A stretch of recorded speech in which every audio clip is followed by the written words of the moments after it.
Hello అందరికీ నమస్తే. నేను మీ శ్రీశైలం. ఎల్జీ ఎంటర్టైన్మెంట్ వీక్షకులకు స్వాగతం. మార్చి 19న రిలీజ్ అయినటువంటి ఉస్తాద్ భగత్ సింగ్కి సంబంధించిన అంశాలు కొన్ని వివరించే ప్రయత్నం చేస్తాం. పబ్లిక్ టాక్ రివ్యూస్ పరంగా ఆ సినిమాకు సంబంధించి ఎలా ఉన్నదనే అంశాలను ఒకసారి పరిశీలించినట్లయితే, ఈ సినిమాకు సంబంధించి ప్లస్ పాయింట్ల పరంగా తీసుకున్నట్లయితే పవన్ కళ్యాణ్ పెద్ద అసెట్ అని చెప్పవచ్చు ఈ సినిమాకు. దాంట్లో ఎలాంటి అతిశయోక్తి లేదు.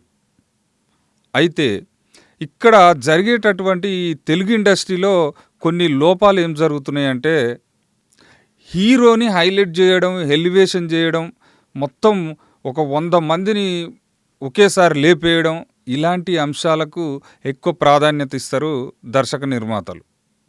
మరి అది కాదు కదా, వాస్తవాన్ని కొంచెం వెలికి తీసే ప్రయత్నం కూడా చేయాలి కదా. మరి అదే మార్చి 19న రిలీజ్ అయినటువంటి దురంధర్ 2 సినిమాకు సంబంధించి ఒక్కసారి విశ్లేషించుకుంటే తెలుస్తుంది ఎంతలా ఉంది దాని ప్రాబల్యం. అంటే నిజ జీవితానికి సంబంధించిన అంశాలను ముడిపెడుతూ సినిమాలు తీయడంలో బాలీవుడ్ దర్శకులు సక్సెస్ అవుతున్నారని చెప్పవచ్చు. అందులో భాగంగానే మన దక్షిణ భారతదేశం నుంచి తీసుకున్నట్లయితే యాక్టింగ్ పరంగా కావచ్చు, స్టోరీ డిఫరెంట్ చూయించే విషయంలో మన కాంతార సినిమాకు సంబంధించి రిషబ్ శెట్టి యాక్షన్ని కూడా మెచ్చుకోవాలి. అదేవిధంగా అంతలా యాక్టింగ్ పరంగా ఇప్పుడు ట్రెండ్ సెట్ చేస్తున్నటువంటి హీరో ఎవరంటే రణ్వీర్ సింగ్.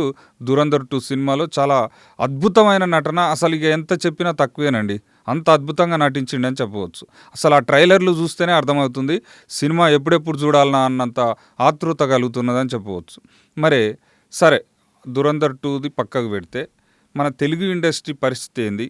మన తెలుగు సినిమాలలో ఏం జరుగుతున్నదంటే, హీరోని హైలైట్ చేసి మా హీరోనే తోపు, మీ హీరోనే తోపు, ఈయన ఇట్లా చేస్తుండు, ఆయన అట్లా చేస్తుండు, ఈ హీరో అభిమానులు ఆ హీరో మీద నెగిటివ్గా చెప్పడం, ఆ హీరో అభిమానులు ఈ హీరో మీద నెగిటివ్స్ చెప్పడం, బ్యాడ్ కామెంట్లు పెట్టడం, ఇదే తప్పించి ఈ అభిమానులు కూడా అలానే తయారయ్యారని చెప్పవచ్చు. ముఖ్యంగా మన తెలుగు సినిమా పరిశ్రమ చాలా దౌర్భాగ్య స్థితిలో ఉన్నదని చెప్పవచ్చు. ఎందుకు అనంటే, రొట్ట స్టోరీలు ఉంటాయి, కథనంలో ఎలాంటి వైవిధ్యం ఉండదు. అసలు కేరళ స్టోరీ తీసుకోండి, కేరళ 2 మలయాళం సినిమాలు చాలా అద్భుతంగా ఉంటాయి. మలయాళం సినిమాలలో అసలు మోహన్ లాల్ నటించినటువంటి చాలా సినిమాలు ఒక ఆదర్శవంతంగా ఉండడంతో పాటు ఒక మెసేజ్ను కూడా ఇవ్వడం జరుగుతుంటుంది. మన తెలుగు ఇండస్ట్రీలో అలాంటి మెసేజ్ సినిమాలు కోకొల్లలు ఉన్నాయా? లేవనే చెప్పవచ్చు. ఎంతసేపు హీరో ఎలివేషన్ సినిమాలే ఎక్కువ ఉంటాయి. అంటే మన ప్రేక్షకుల తప్పు ఉన్నది, హీరోల తప్పు ఉన్నది. ఎలా అంటే, ప్రేక్షకుడేమో నా హీరో తోపు, ఆయనని ఓ రేంజ్లో చూసుకోవాలనే టైప్లో ఆలోచిస్తుంటాడు.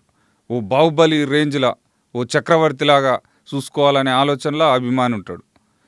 హీరోనేమో అభిమాని యొక్క ఆలోచనలకు తగ్గట్టు చేయకుంటే, ఆ సినిమా ఆడకుంటే, కమర్షియల్గా ఫెయిల్ అయితే దర్శక నిర్మాతలు నష్టపోతారు కదా, నిర్మాత నష్టపోతే నాకు ప్రాబ్లమే అనేసి హీరోలు కూడా తగ్గే పరిస్థితి ఉన్నదని చెప్పవచ్చు. అందులో భాగంగానే ఇప్పుడు ఈ ఉస్తాద్ భగత్ సింగ్ స్టోరీ తీసుకుంటే ఏ మాత్రం కూడా కథాకథనంలో బలం లేదనేసి సినీ వర్గాలు కోడై కూస్తున్నాయి. మరి ఇటువంటి సినిమాలు తీయడం వల్ల ప్రజలకు ఏమైనా ఉపయోగం ఉంటుందా? ప్లస్ అభిమానులు కూడా రాను రాను ఎలా తయారవుతున్నారంటే, అసలు మొత్తం హైప్ చేసే ప్రయత్నం చేస్తుంటారు. అందులో ఏముండకపోయినా ఏదో హైప్ క్రియేట్ చేస్తుంటారు. కొన్ని ₹100 టికెట్లు పెట్టి కనీసం ఆ సినిమాను చూసినటువంటి ప్రేక్షకుడు ఒక అనుభూతి పొందలేని పరిస్థితి ఉన్నప్పుడు అవసరమా అటువంటి సినిమాలు తీయడం, అవసరమా అనే ఫీలింగు కలుగుతుంటుంది ఎవరికైతే. కానీ మరి అలా కాకుండా కథ ఎంపిక విషయంలో కొన్ని జాగ్రత్తలు పాటిస్తూ నేటివిటీకి దగ్గరగా ఉండే అంశాలను క్రోడీకరించి తీస్తే బాగుంటుంది అనేసి ప్రతి ఒక్కరు కూడా సినీ అభిమానులు కోరుకుంటున్నారని చెప్పవచ్చు. చిన్న ఉదాహరణ, ఇప్పుడు రాజు వెడ్స్ రాంబాయ్ చిన్న సినిమా. ఇప్పుడు ఆలోచించండి, ఎందుకు అంత పెద్ద హిట్ ఎందుకు చేశారు తెలుగు ప్రేక్షకులు? ఆ కథాకథనంలో ప్రత్యేకత ఉన్నది. నిజ జీవితంలో జరిగినటువంటి ఆ స్టోరీని సినిమాగా మలచడంలో సాయిలు డైరెక్టరు 100% సక్సెస్ అయిండని చెప్పవచ్చు. ఒక బలగం సినిమా అసలు ఒక్కసారి ఆలోచించండి. వేణు తీసినటువంటి ఆ సినిమా అసలు అది సినిమా కాదు, నిజ జీవితం. ప్రతి కుటుంబంలో జరిగేటటువంటి సంఘటన. ఇప్పుడు దశదిన కర్మలలో భాగంగా 10వ రోజు దినాలు పెడతారా పెట్టరా? ఎక్కడనైనా ఉంటుంది కదా హిందూ సాంప్రదాయం ప్రకారం. మరి అటువంటి తరుణంలో అక్కడ జరిగేటటువంటి అంశాన్నే మెయిన్ పాయింట్గా తీసుకొని ఒక సినిమాని 2.5 గంటల పాటు సినిమాని నడిపించగలిగాడంటే చూడండి. అంటే ఆలోచన విధానంలో ఎంత తేడా ఉంది.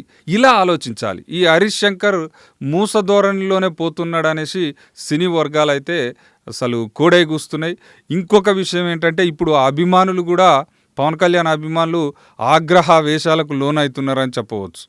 పవన్ కళ్యాణ్ని మా హీరో ఇమేజ్ మొత్తం డ్యామేజ్ చేసినావు, పాత స్టోరీని పట్టుకొని అనవసరంగా తీసినావు అనే విధంగా ఉంది.